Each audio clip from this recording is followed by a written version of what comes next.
about strength. It's not for the faint of heart, adoption. It's hard, and there can be a lot of disappointments along the way. You get shown to, family after family, and you're not chosen, and it's hard. You wonder, like, why didn't I get chosen? I will say, though, as you pursue it, at least I found that as time went on, I just kept going and kept going and kept going. And I did reflect back, like, yeah, I really, really wanted this, because I didn't stop no matter what. Your dream is to become a mom. My dream is to help you get there. I'm Rebecca Gruenspan, a single mom through domestic adoption and an adoption consultant for over a decade. I'll be your guide, along with other adoption professionals and members of the adoption constellation, walking you step by step down this beautiful and complex path of adopting your baby. When I was going through the adoption process, I had no idea what I was doing, what I needed to know, or more importantly, who to trust.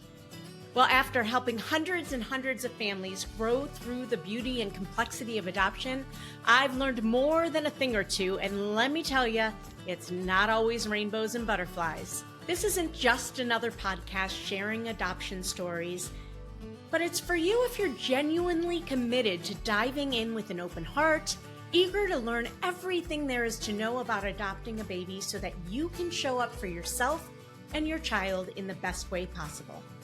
This podcast is for you if you're ready to put your newfound knowledge into action. Adoption isn't for the weak of heart, and it certainly isn't done when your baby gets placed in your arms. If that's what you think, I'm afraid you're living in La La Land. My promise to you is to keep it real if you promise to keep digging.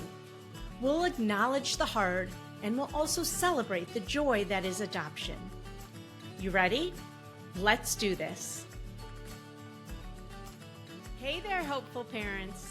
I have a question for you. Ever thought about adopting as a single parent? Well, buckle up, because today's guest is about to take us on a wild ride through the twists and turns of single parenthood through adoption. I'm thrilled to welcome my ride or die, Kerry Hackett, to the show. Kerry and I go way back, bonded by our journey to motherhood. From day one to today, our friendship has weathered it all, just like Kerry's journey as a single mama through adoption. Today, Kerry's opening up about her real deal experiences, from the heartwarming highs to the tear your hair out lows.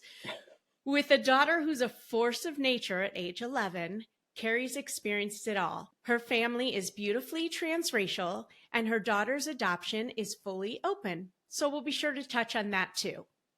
But here's the kicker. Kerry has also been a full-time executive, juggling the demands of single parenthood and career like the boss she is, and somehow finds time to volunteer for her community and care for her cockapoo, Lucy, who we might hear. How does she do it? Well, that's what we're here to find out. So get ready for some real talk, because you're in for a treat. Welcome to the Adoption Roadmap Podcast, Kerry. Let's dive in. Thanks. And yes, you are welcome. Hi. I'm so excited to have you here. And we are going to just dive right into some questions. So Let's go. tell me, what motivated you to pursue adoption as a single mama? And how did you have any doubts about it? Oh, just a few. I mean, I didn't, but just kidding. Yeah, you might be the first one. It's funny. I remember very vividly an experience that I had. I was working very hard at the time. I was working for United Airlines, and working all the time, climbing the proverbial ladder, if you will, and just like really wasn't dating, and literally, I'm not even kidding you. I was sitting on my couch one night, and I was like, oh my God, I forgot to get married. I wasn't paying enough attention to it. And I was 40 years old, and I was working hard, and, I bought my first house, and, I was doing all the things, but I just hadn't worked dating into it. And so I was like, well, oh my God, I got to get on it, So, I joined every, online service and hired expensive matchmakers and did all the things, went to every benefit in the city. And just didn't happen. I was getting really tired of it as well. And I kind of had a little bit of a discussion with myself about it, and Mm-hmm. kind of thought about, okay, and this is terrible, but like I literally thought, like, so if I were to pass away someday, I stay hit by a bus, which is awful. But anyway, it's the way I thought about it. If I get hit by a bus, um, how would I feel? Would I regret not getting married, or would I regret not being a mom? And I Oh, I good question. really I really realized that, like, okay, well, if I'm not going to find anybody, I really, really want to be a mom. Mm-hmm. How can I do that? And I happen to start just sort of, I guess it's sort of like when you're shopping for a car and you see the car that you want everywhere all of a Mm-hmm. sudden. I just started talking about having a family a little bit more openly, and people started sharing their stories with me, and I started learning more about, like, literally, like, conception without a partner, and had some great discussions, and decided, I think I want to do this by myself, and did more and more research. I joined every group, I read every book. Back then it was like a list serve. We didn't even have like Facebook groups and things like that. Mm-hmm. So it was like a list serve of, things that people were talking about. And I really read up a lot. And I realized, like, every day, each day that passed, I wanted to do it more and more. So I started to pursue getting pregnant on my own. And that was a Wait, you long, mentioned something about conception on your own, and I'm still trying to wrap my head around that piece of it, but but well, but I why did I think say it that way? What am I, a doctor? but I think I know where you're going with that. So go ahead. Trying to have a child on my own. Conception, the immaculate conception, basically. Right. Anyway, it didn't work, so there was no conception. But anyway, so I worked on that for a long time. A lot of money, a lot of heartache, a lot of hormones, and a lot of tears. And I was really hell bent on, like, I must be pregnant. I want to have that experience that everybody and their brother had. Everybody is pregnant. And I really thought, like, I got to do it. I got to do it. I must do it. And then in one of my groups, a woman said to me, who I wish I knew who she was. I wish I had written it down or kept the email or something, Mm, because she said to me, do you want to be pregnant or do you want to be a mom? And I was like, whoa. so good. And I was like, right, right. Like, what? Kind of wish she had said to, like, 5 procedures prior, Right. that someone had mentioned that to me. And I guess it wasn't on my radar. And once I got on my radar about adoption, then my heart was like, duh, like, what is my problem? Why didn't I do this? Mm, So, truthfully, I actually have some regret about not sort of first going to adoption, because of how beautifully it turned out for me and how amazing Grace is. And I guess it wouldn't be Grace if these things didn't go in the order they were. But anyway, and you were, really my closest inspiration. You were a little bit ahead of me. And I remember vividly having a glass of wine with a yellow legal pad and taking a ton of notes from oh you. my And goodness. truthfully, I would say that I was your first client, Oh, yes. because you really, I mean, it's like you were natural at Mm, consulting. I mean, you just told me the ins and the outs and the ups and the downs and the good and the bad, and just really guided me about what I needed to do, and really, got me excited, in a nervous way. And then I just, like, started the process. So thanks to you, really, you know, it, because you set it's me off funny. on my journey. I was just talking to somebody, and thank you for that. It always is a privilege to have a hand in anybody's journey. But I was just talking to somebody and about how I got started, and which was about 2 years after I adopted my son, also as a single mom. But I remember telling people, and I don't know if you remember this or not, or if I even said this to you, but I remember telling people, if you are going to adopt, you have to use my consultant because I won't let you do this alone. I don't remember, but I mean, you gave me her name. So, Yeah. And and I yeah. think what you expressed to me, which I think, I'm assuming, I know your clients know this, but maybe future clients don't.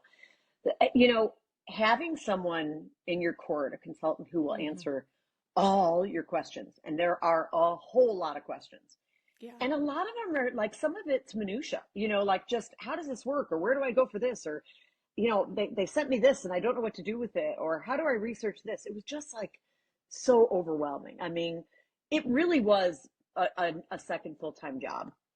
For And doing it sure. alone as well was, sort of double the pressure, I would say. You really couldn't hand it off to anybody. It was on your shoulders 24/7. I remember And asking, tell me what I need to read and research mhm, and what I don't.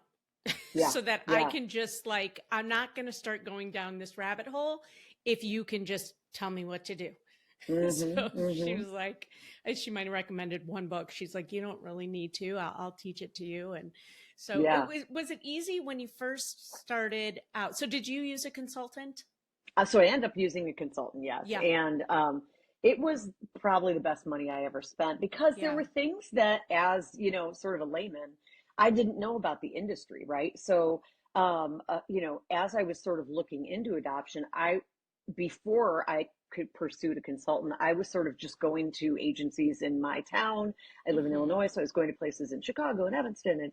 I, at the time, was almost 41 years old. There were places that wouldn't accept me for my age. Like there were Mm-hmm. countries that wouldn't accept me. Very few countries could I adopt from outside of the US. Mm. So there were things I just didn't even know. I thought, well, I could just walk in and figure this out and it would be easy, but it wasn't at my age. And certainly not as a single woman. So I learned a lot, and I'm very thankful that I ended up with a consultant because, not all paths, were open to me, or were easy. So she recommended that I signed up, 5 places. So I had Wow. signed up with 2 lawyers and 3 agencies. Mm-hmm. She said, you're almost 41 years old, you're single, it could take a little while. So, Mm-hmm. so let's increase your chances. The other thing that's really important, and I know your clients, you consult on this, I'm sure with every client, is, the financial part of it is hard. And certainly as a single person, it's really, really hard. And there are questions that, you kind of don't really want to talk to people about Mm-hmm. financing, adoption. And it's a hard discussion, and that you really have to sort of work through your personal finances. And it's, I don't know, I don't like talking to people about money. And I appreciated that she understood that I had just gone through a lot of finances spent on, trying to get pregnant. And Mm-hmm. so she worked with me to find agencies that would work with my limits financially. And because by that point, I was out of a lot of money. And so I think if you have a consultant who will sort of hear your total story about your journey and Mm. where you are as an individual with your job and what you've done already, or, in your case, I know this happens to you, they come from other places that they've been waiting, 3 years, and then they come to you and Yeah. they adopt in like 3, 6 months. There's a Hmm. difference when you have a consultant, and it makes such a difference in going through really personal things and telling someone what you've been through. And so I had to talk to her about my finances. She had recommendations for agencies, for example, that, you had less of a chance of losing money. There are some Mm. places where you lose everything if there's an adoption that falls through, and that happens in adoption, as you know, and you have to kind of be prepared for it. Mm-hmm. Because obviously, the first thing that, in the industry that people want is for the family to, be together. And if that can happen and that mother decides to parent their child, then of course, you want to step back and go to a family that needs an adoptive family, not someone that, changes their mind. You don't want to put yourself in that position. So you have to be prepared financially for that. In some places, you lose a little money for the work that they do prior. So anyway, I signed up with 3 agencies and 2 lawyers, and then did an enormous amount of paperwork and, FBI, fingerprinting and financial reviews and mental reviews and physical reviews and reviews of my house and my fire escape plan and you name it. I went through it, and so it was quite a long process, and it was hard. Yeah, sure, Yeah. it was hard. Sure. And you mentioned at the beginning that some countries weren't open to you. So did you look at the international path as well? And how did you Yeah, kind of end up at domestic infant? yeah, I did. Well, I remember talking to you about it as well, and Okay. and one of the challenges, um, at least for my situation, as you know, it's so individual. One, Mm-hmm. There were not a lot of countries that I could adopt from. And two, the process in many of the countries required a lot of going back and forth, or I guess you could choose it. Again, I don't, this was almost 12 years ago, so I don't remember all the details, but I remember being like, I can't leave work that many times to go to, Mm, Haiti or Russia or wherever. And so I knew that that wasn't feasible for my lifestyle or mm-hmm. financially, going back and forth on international trips 2, 3 times a year with hotels and flights and things like that.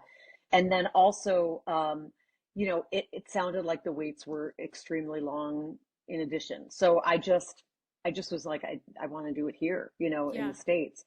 And it just didn't seem feasible for me. And there also weren't a lot of countries that I could adopt from. So I don't know, it just seemed that the all the signs for me were pointing to the US. Okay. And then you said you signed up with 5 agencies. Great. And I know a lot of people are probably listening going, isn't each one like $10,000? What does she mean working Oh, within your yeah, good budget? point. So, Yeah, so not all agencies require an upfront amount, and you do this every day, so you know better than I do. Back then, I signed up with places that didn't require either a large or any upfront fee, hmm, and then I also had this additional requirement of like either a minimal loss if there was a fall through, or no loss if there was a fall through. Now, this is 12 years later. I don't know how many agencies do or don't do it that way anymore, yeah. but that was critical for me. And then two lawyers as well, who focused on adoption. So that was really important to me as I was shown to families. So I'm assuming they still do it. You know better than I do, that there's a variety of ways and compensation plans that these agencies have. Yeah, for sure. Not as much as there was 10 years ago. I think the low upfront fees have gotten a little bit higher. The threshold for what is low Yeah. is different. There are still Yeah. a very few that don't require any money up front, or there are some that don't even keep a list and will only work through consultants to find families. Oh, interesting. But yeah, there's still a ton that are low. Just the threshold for low Sure. is Yeah. different, and then that at risk amount has also changed. More and more agencies can't take on that risk. It just Mm, depends on how they operate. There are some who the risk is very, very low. hmm. And there are others who, the risk is typically what's already been spent. Now, there are some larger agencies where you pay a lot up front and the risk is either none or very, very little. Hmm. And that's where you have to get Yeah. into which strategy is best for you, right? Yeah. Yeah. So yeah, And making that's those changed a little. decisions. Yeah, and I mean, you illuminate exactly what I'm saying. Making those decisions like on your own in your office is hard to do. It's really nice to banter with someone who understands that. Yeah, So, for sure. Did you ever feel lonely being a single woman and going through this process? never. Of course not. Of course. Yeah. I mean, listen, had I had my druthers, I sort of thought that my life was going to turn out the very stereotypical, get White married and have a picket family. fence, white Yeah. picket I mean, me, fence. and I Yep. would live without the Mhm. fence, I Yeah. just kind of thought I would have a partner, you know what I mean? Like, I didn't care about the fence. But, I did think I guess I hadn't thought of my life without a Yeah. partner until I got older and realized I didn't really do a lot to find one. And then when I did try to find one, it was just not the right time. It didn't work out. And I have a lot of years left, so that I can do that later. But so yeah, of course it's lonely. My family, when I first told them, as you mentioned, I had a big job and had, thank God, held one for a long time throughout Grace's life. I worked for a fantastic company, that I worked at Allstate when I adopted Grace, and they were unbelievably supportive and fantastic about the whole process. Me having to leave on a dime, it was a fantastic company to work for through that process. Hmm. I will say, my family thought like, what are you thinking? Like, how are you going to do this and work? And I'm like, well, there are plenty of single mothers in the world. I just happen to be a single mom that's like choosing to pursue it and go after being a mom by myself, because the other plan, if you will, and again, it's more like a stereotypical plan, which I think is very different. Even 10 years later, I don't think I think the path has just changed for Hmm. women, who are looking into their life plan, than even when you and I were thinking about it. And yeah, there were times that I was like, I would wake up, and I'm sure you did too, wake up in the middle of the night with my eyes wide open, like, oh my God, what am I doing? Like, what am I thinking? Or you see other parents like at the grocery store and the kids losing it, and you're like, oh my God, I cannot do this. What am I Oh, thinking? I mean, I remember people saying, "Are you nuts? Like it's hard enough with two people, let Yep. alone That's what yourself." And everybody said. but my answer Yeah. was always, that won't be my experience. That won't ever. Yeah. Well, hopefully some day maybe, but that won't be my reality. So That's from right. the get go, we had to adjust, and our reality is our reality, which is very different than a Yeah. couple's reality parenting. Yeah. So I I mean, think you just adjust. yeah. And I mean, I will say that I don't think that, in my personal opinion, I don't think women who choose to go the path of, proactively choosing to be a single parent, Hmm. are, I think that they're unusually strong by nature. Hmm. I think that you can't really walk into this process without sort of an inherent strength about you, Yeah. because you're choosing something that's going to be hard, Yeah. to do. And, certainly there are plenty of single parents that, people get divorced, or people, end up without a partner when they have their children. So obviously people are strong, and parents are strong. Let's be real. But I do think that, it's a brave decision. For And sure. so by nature, I think we have just sort of a little bit of a, I don't know, maybe an edge, a strength, a unique little personality tick in there that's just a little different, that you're willing to go it alone. And so, and you just, I mean, so you go into it knowing it's just you. I mean, you can't yell at anybody, take the garbage out, until your kid's Right. older, though, of course. But, so it is what it is. Like, you got to take the garbage out. You got to do the cleaning. You got to make You got to dinner, change the and you got to diapers. go You to got to, work. yeah, Yep. You got to get all up of at it. 3 in the morning. It is what it is. There's no Um, negotiating. no, I mean, you can't let the Except kid for with cry all yourself. night, Right. except for with you. Yeah, 5 more minutes, Right. of sleep.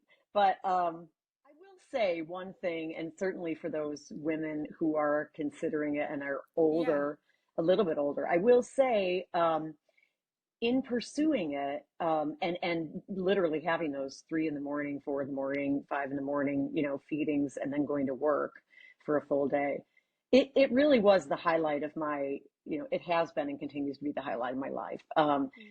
I was excited when she woke up in the middle of the night, and people were like, Me "Oh God, you're too. kidding me." I Me couldn't wait to see her too. again. Putting her to bed, when she finally moved from the bassinet next to my bed to her own room, it was a sad day. It was like, Yeah. and my doctor's like, she's got to get in her room. I'm like, oh, it And we was, weren't dealing with the physical stuff of our body. right. We We had weren't. been hoping for this for so long and anticipating Yes. it. And it's like, I couldn't get enough. So I'm I with you couldn't on get enough that. either. Yeah. Yeah. And I loved the feedings, and Mm-hmm. you work through the tired. I mean, like any parent, you work through the tired, Mm-hmm. but especially when you're the only one feeding the child in the middle of the night, it's just like, I just couldn't wait to see her again. I Yeah. literally couldn't.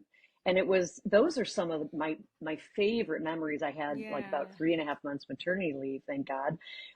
And those are some of my favorite moments. I just remember them so vividly, just rocking her in the chair and feeding her and staring at her and just being so unbelievably grateful to her birth mom. So, I think you just are very used to the lifestyle that you choose to enter into. And I will say about strength, it's not for the faint of heart, adoption. It's hard, and there can be a Mm-hmm. lot of disappointments along the way. You get shown Right. to, family after family, and you're not chosen, and it's Yeah. hard.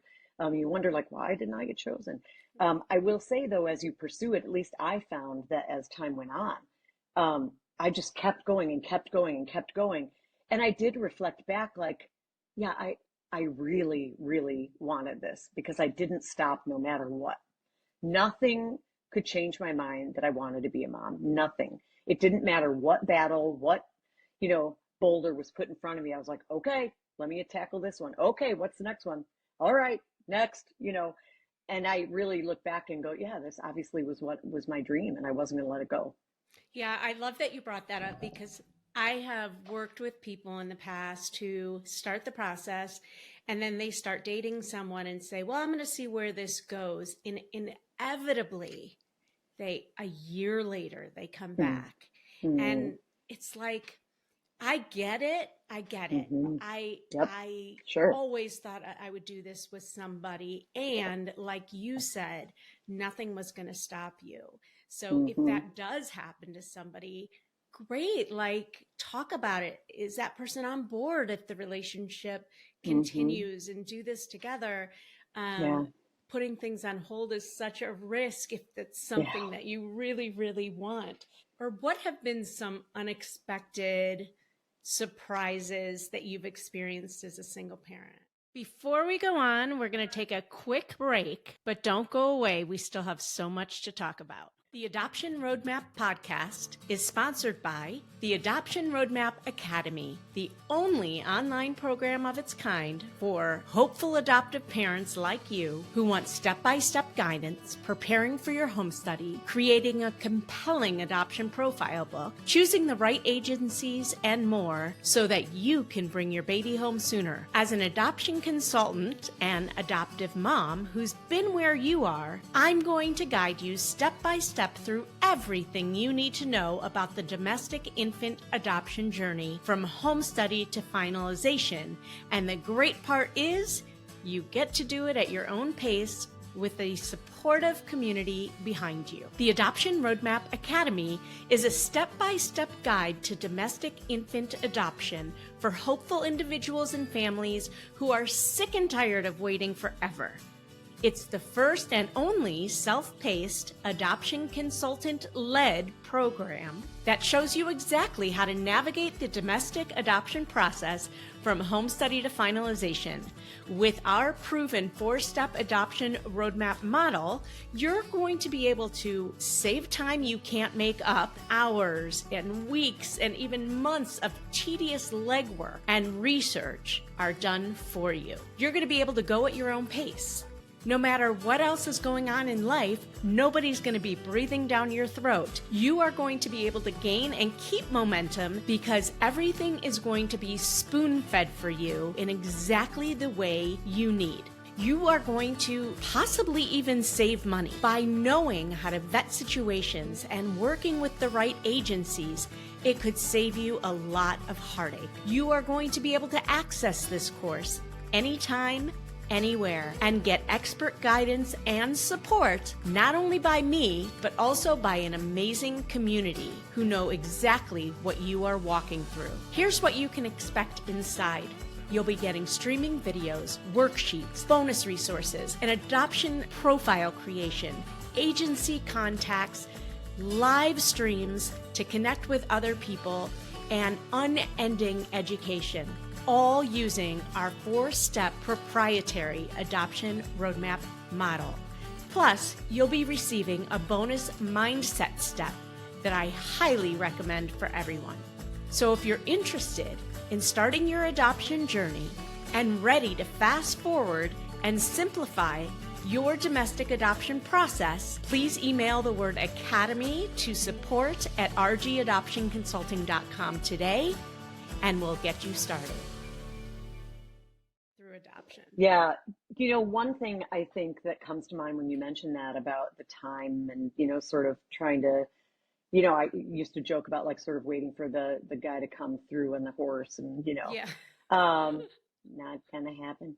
But what I remember very well is, I have friends who, really wanted a family and sort of watched from the side and sort of asked me questions, Mm. or, some I went so far as to like, go with them on appointments to learn more about having a family on their own and Mm. just never pulled the trigger. Um, if I had a dollar for every woman who ended up not marrying, and some at some party or some meeting at work or at some event pulled me aside and said, I have to tell you, I wish I had done it. And I would have Amen, a healthy sister. savings account. It, Right? it was really eye-opening to me. And I look back and really am very grateful that I moved through the fear, and that listen, I did not do, I will say, I make it sound like, oh, I handled this all on my own. I have a wonderful family network. Mhm. I have wonderful friends. as you know, and people who are in my corner. And my tribe is fantastic. There's no better tribe than my tribe. And I'm very, very thankful and grateful. And so, but ultimately you do it by yourself. And I am so thankful that I just kept pushing, because I look back, I'm 56 years old, and, I have an almost 12-year-old. I'm so thankful I'm her mom. I'm so grateful that Mm-hmm. I get the opportunity to be a parent. And, I spent my weekend of my birthday at a dance competition, and I was exhausted, but seeing her up there winning award after award for her dance and smiling and doing her hair and her eyelashes. And, it's the stuff that, You dream parents of. do. Yeah. And And it's the stuff we dream of. Yeah. yes, it was what I wanted. So that was a surprise. Other surprises are, one of the surprises I think was also just the assumption about you being married. I'm sure you get this all the time. I'd be at a party or in, a community event at the school or something, and people just automatically, if you were standing next to a man, would be like, "Oh, and is this your husband?" No, it's my girlfriend's husband. But anyway, awkward, or like, you'd be on the playground and someone would compliment Grace, on her eyelashes or her beautiful hair or something. And they'd be like, "Oh, I bet Daddy, doesn't want you to grow up," and we'd just kind of laugh. Mm-hmm. Sometimes we take the opportunity to correct, it depended on the situation and how long you were Mm-hmm. talking to someone. And if you wanted to get into it, but yeah. And then, we're a transracial adoptive family. So that adds a layer, I've been called the babysitter, like, "Oh, are you Mm-hmm. babysitting for her?" When I brought her to doctor's appointments, I'm like, "Yeah, Mm-hmm. I'm dragging someone else's kid to my doctor's appointment." People have flat out asked me when she was a baby, "Is that your baby?" Like, yes, yes, she's mine. And have her like on my chest and walking through the grocery store with her, you know. Um, Oh, the things people will say or ask yeah, or want to yeah, know. And you yeah, know, I get so it. you just get used to it. And, for those new adoptive parents or those that are considering it, you get used to it. And the great thing about adopting, at least for me, I was very grateful and thankful to have adopted newborn. You have time to practice your answers while they're a baby. Yeah, So, you good can point. practice like how to answer those questions about the husband and the color of her skin and, who Mm-hmm. are you and to her and those kind of questions.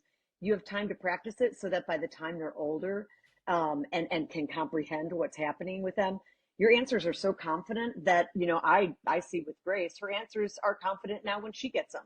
Like, Yeah. sometimes I'll show up, like, she has a new grade every year, new kids, and I show up to a parent event and they sort of look at me and look at her and they're like, "That's your mom?" Like kids are funny. They just say it out loud. Hi.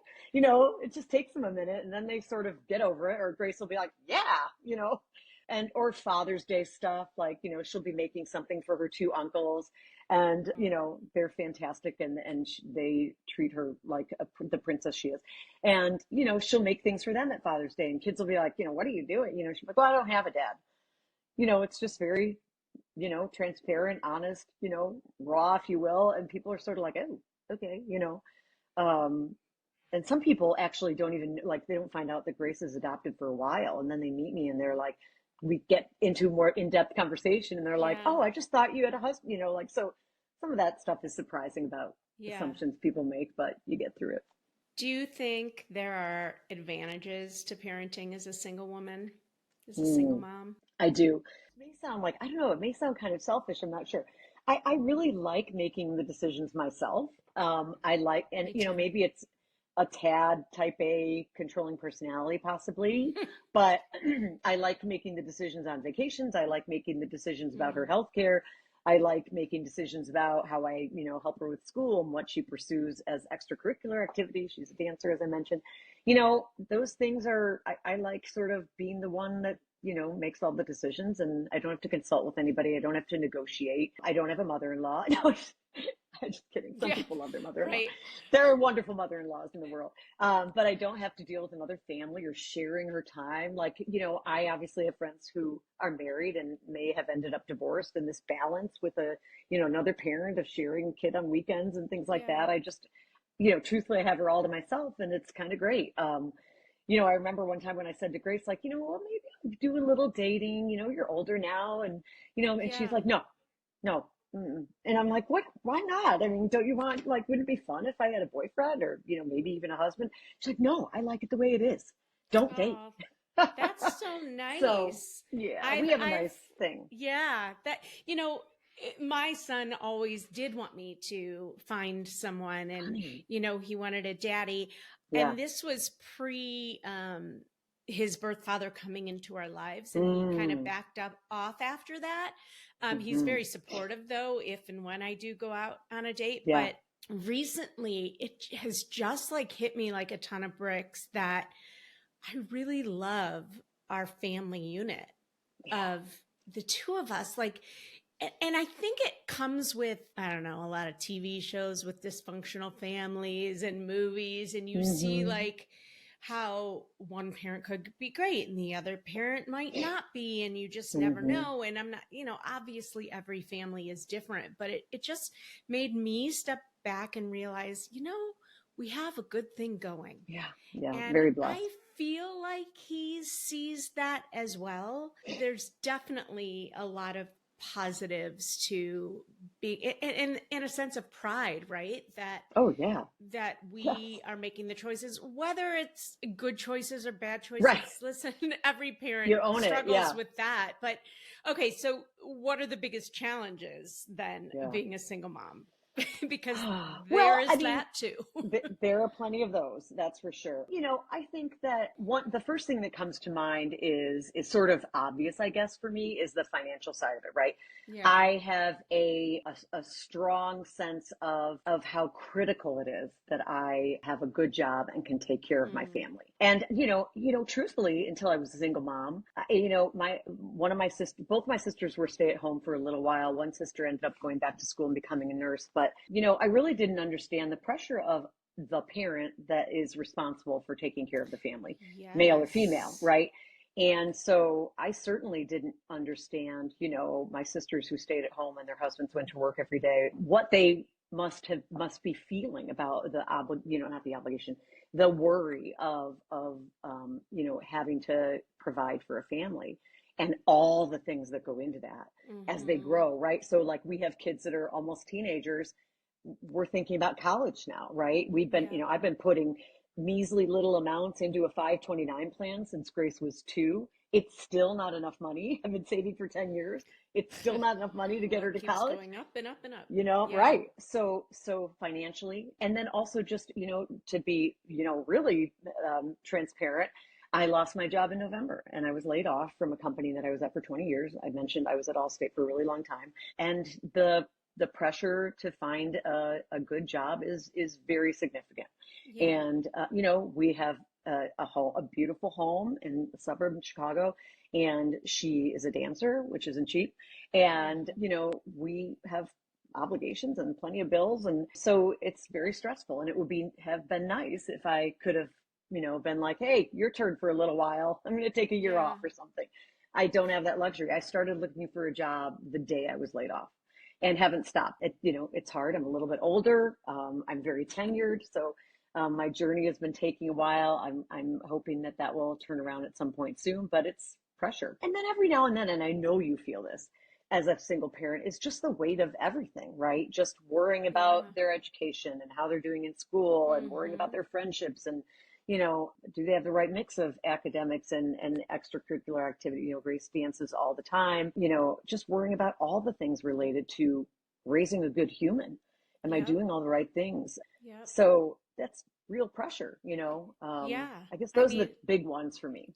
for sure. I remember when I first adopted, I was working full time. I had to take the train to and Hmm. from work and all the stuff. And when you have a kid, they get sick a lot. The Hmm. daycare or whoever's watching them. In my case, it was daycare. I think you had somebody at home, which is also a Hmm. different dynamic, right? Oh, I'd yeah. get a call and I'd have to leave. 5 o'clock came and I was out the door by 5:01 and no Yes. later. And guess what came back to bite me in the ass at every Hmm. review I got? You Hmm. leave at the Hmm. drop of and I'm like, oh, no, Yep. you don't get, Yeah. even working with all women who are moms, right? It sometimes comes back to bite you in the butt. And that Hmm. is a really hard thing to navigate because, Yeah. especially if your child is going through something, right? And it Oh, takes you sure. away from work, Oh, forget about yeah. it. Do you still have a job tomorrow? Right. So And that I pressure. And I think, it become, I don't want to get too political, but it does, if you think about the flip side, that a father runs out to go to his kid's Little League game and everybody thinks he's a great dad, Right. but a mom that Yep. runs out to go to a dance recital is like, oh, where's she going? Yeah. You know, You're leaving your um, responsibilities. or like leaving because the kid is sick and they herald the father up on a pedestal, like you're going to take Mm-hmm. care of your kid. My God, that's wonderful. But a mom is like, oh, there she goes again. I am very thankful I didn't work in a community like that. It was very open. And I will say, and at least in my observations, I think the trends have shifted since COVID and the attention to, Yes. work-life balance is higher these days. And I Yes. think companies know that healthy people outside of work are fantastic Mm-hmm. employees and will give back and will be very thankful for you to treat them Thank well and goodness. understand their family values. So I do think it's changed a bit over the course of time. But, Grace had, I mean, in her very young years, she was sick a lot. She had asthma, she had eczema, she had febrile seizures. I mean, she had a lot going on and she was sick a lot. Mm-hmm. And a lot of, hospital runs to get her on a nebulizer. So, that's something to factor into your decision making. Like, you have to be able to work that in. And then your tribe, right? It's hard. Sometimes I feel guilty about tapping into my tribe. My Yeah. sisters, I have two sisters. They're Don't fantastic. ever feel guilty about tapping into this tribe. Oh, well, ditto. Same on this side. You have to consider who the people are around you, and certainly your consultant is one of those people, right? I still ask you questions about stuff. So, as your adoption journey evolves, right, you may have questions as time goes on, even after you've adopted. One thing I was going to say as you were talking about like you lost your job or when things get tough for you to hold down the fort, so to speak, Hmm. right? I think as a single parent, your child also feels that more Mm. than if you were married. Because I Yeah. know it's really hard for us because we don't have another person to say, I can't right now. I am so Yeah. stressed out. So they do. They feel our stress, our Hmm. joy, our sadness, our Yeah. anger, our everything in a way more intense way, I think, than if you were to have a partner. And of course, Yeah. as they get older, there are bigger problems, right? So, Sure. Yeah. Yeah. Bigger um, kids, bigger problems. bigger Yeah. kids, And, bigger problems. and I do think even that, like so I agree with you. I think there's definitely two sides on that. One is at least for our family, what works for us is I'm just honest. Yeah, Like, there are right. days that I'm just not on my A game. You can't And I hide will it. literally say to Grace, like, I'm having a bad day. I'm sorry I snipped at you. I apologize. We have Hmm. a very, like, there are no secrets in my family. She knew she was adopted from the beginning. Yes. She knew about her birth family from the beginning. That's a whole story about how blessed we are to have such a good relationship with her birth mother and family. But like, so one is that it creates this bond and relationship that is very Mm-hmm. unique that I can say to my daughter, and she's almost 12 now, so it's obviously different. When they're babies, they don't get Yeah. it. But now that she's older, I can say, I'm sorry, honey, I've been looking for a job for 4 months and it's stressing me out. Yeah. Or, you have, dance costume payments are due and it's stressing me out because I don't have a job, or things that come up. And, I'm really honest with her. Sometimes that can weigh on you too. You don't want to put pressure on your kid about like you losing a job, but like just if Right. you're having a bad day, you can at least be honest about like, I'm sorry, I'm like super stressed today. It has nothing to do with you. You're wonderful. It's me. I'm just having a bad day and I'm off, And then the flip side of that, so that creates sort of this wonderful tight bond. The Hmm. flip side of that is, yeah, it would be really nice sometimes to have somebody to unload on at night. You know what I mean? At the end of the day, when the kid's asleep and everything's quiet, I had a horrendous day. And let me tell you all the things that went wrong. And I'm freaking tired. And I don't want to do it again tomorrow. That's a hard thing. But Yeah. that's when you tap into your people, right?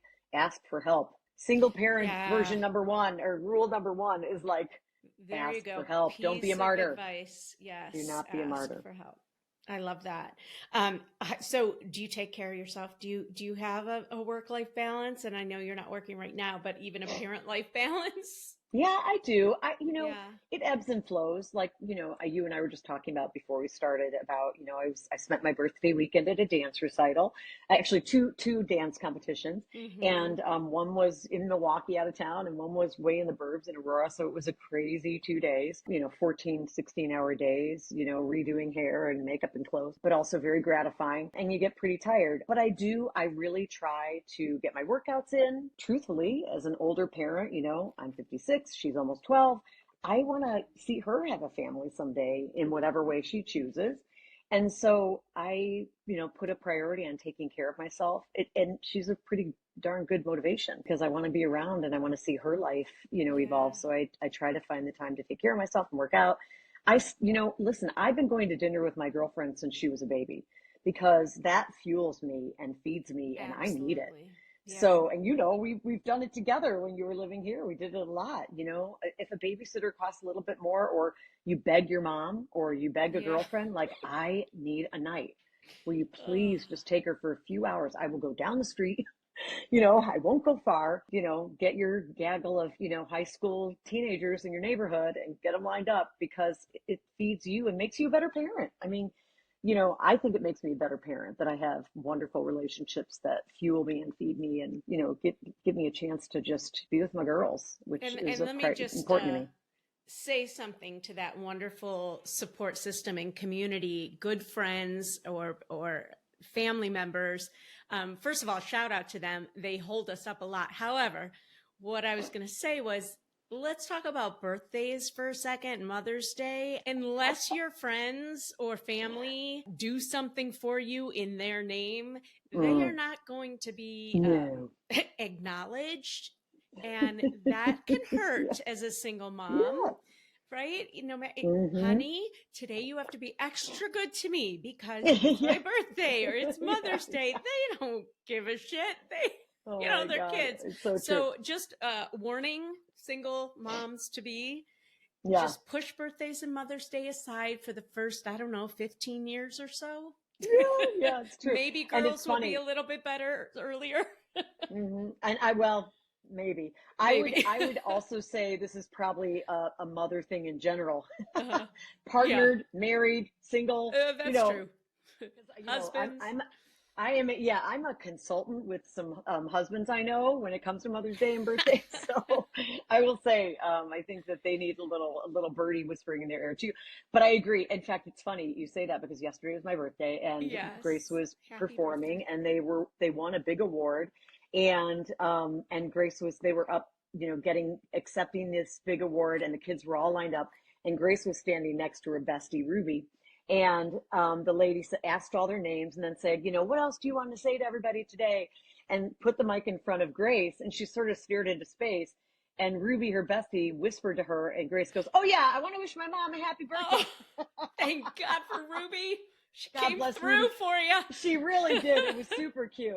And they actually worked me into one of the dances. They sang "Happy Birthday" to me. It was really cute. They Oh, actually had a birthday dance that they're doing this year, and so at the end of it, they yelled "Happy Birthday, Kerry." It was super cute. oh, that's so cute. So very sweet, but it was really funny that she had to be reminded up there. And so I went to Ruby and I said, "I think you were a little birdie in Gracie's ear today. Thank you." It was That was so so cute. nice. Is there an organization or a person who's Hmm. really impacted the way you look at adoption or really impacted your adoption journey, Oh whether while you gosh, were going through it or up to yeah. today?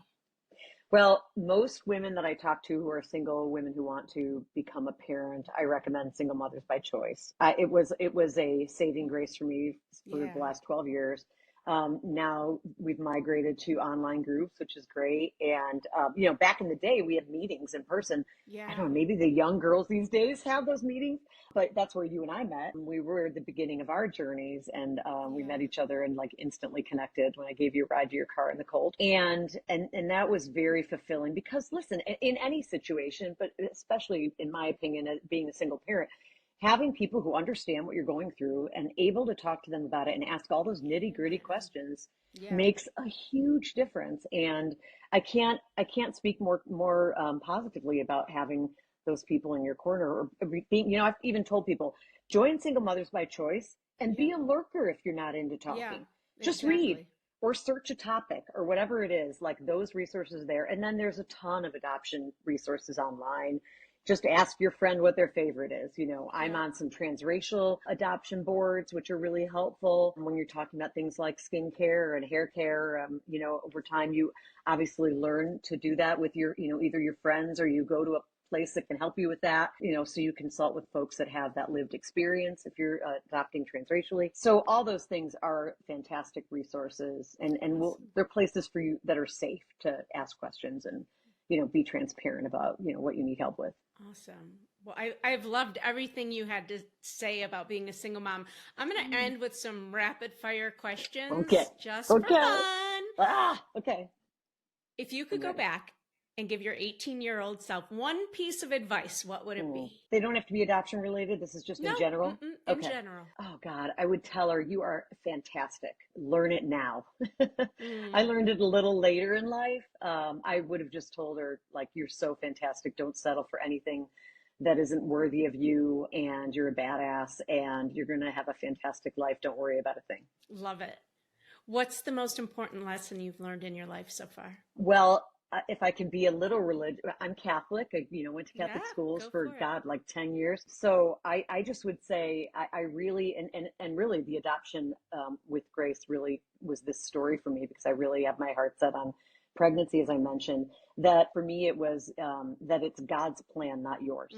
And for me, that resonates, for those that aren't religious or have a faith, that's cool. For me, it was just very apparent to me that he knew better. And knew that Grace was in the offing. And, my adoption went very quickly, and she came very quickly to me. And it was really, in my opinion, a manifestation of my belief that, God had a plan for me, and she was always meant to be. Beautiful. So beautiful. I think I know the answer to the next one, but who are the 3 most influential people in your life, and how have they impacted you? Yeah, well, I would say my sisters and my mom. My sisters and I have a unusually strong bond.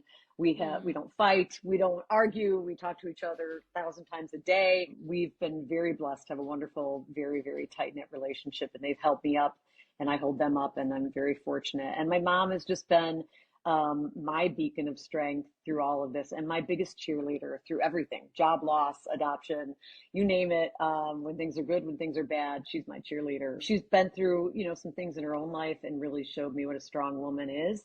And so she is definitely our, she's been a guiding light for me and helped me become very strong. And even times when I don't feel so strong, those 3 women really help me out and hold me up when I can't do it myself.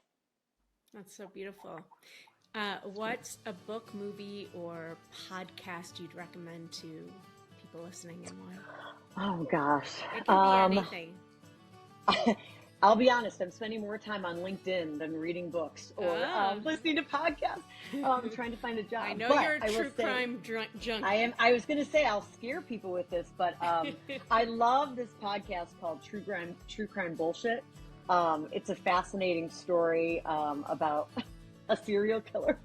And it's just, I actually studied criminal justice for a little while at the beginning of college. I didn't pursue it, but so I have a little weird fascination about crime. I'm fascinated by the psychology of criminals. So that's my recommendation. It's really good if you like crime. Awesome. To wind everything up, 3 words that describe adoption to you. Magical. A blessing, powerful. I don't know. I don't like those words, but that's what it came to my mind.